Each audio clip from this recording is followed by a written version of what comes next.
I don't think it helps anybody. We are totally against it. ये सिर्फ interference है।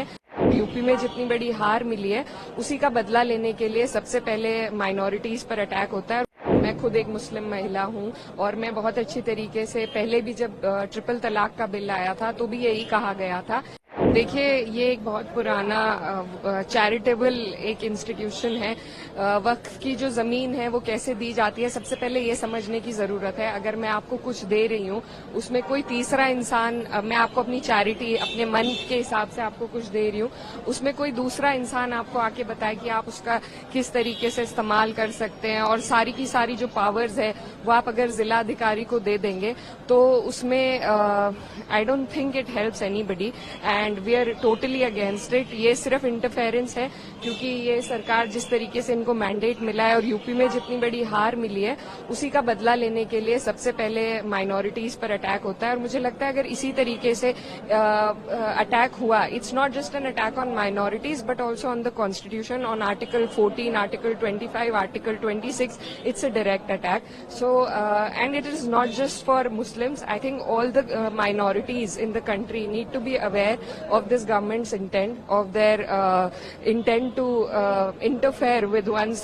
personal beliefs and religious institutions. So I think this is not what my country stands for. This is not what my constitution stands for, and we stand against this bill and we will oppose it tooth and nail. but इकरा यहाँ पर जो bill में government की तरफ से बोला गया, जो पीड़ित, खासकर बार बार बोला गया, जो पीड़ित मुस्लिम महिलाएं हैं उनको इंसाफ दिलाना है, जो पीड़ित मुसलमान हैं, ये धर्म से इसको बिल्कुल जोड़े नहीं जाना चाहिए। ऐसा बिल्कुल भी नहीं है कि हम मुस्लिमों के खिलाफ, रियलिटी इसमें है। उसके बावजूद क्यों आप लोगों को लगता है कि this is against the religion, ये मुस्लिमों के खिलाफ है? देखिए, सुपरफिशियली ये जो सरकार है कुछ भी बदलाव लाने के लिए हमेशा महिलाओं का इस्तेमाल, मैं खुद एक मुस्लिम महिला हूं और मैं बहुत अच्छी तरीके से पहले भी जब ट्रिपल तलाक का बिल आया था तो भी यही कहा गया था।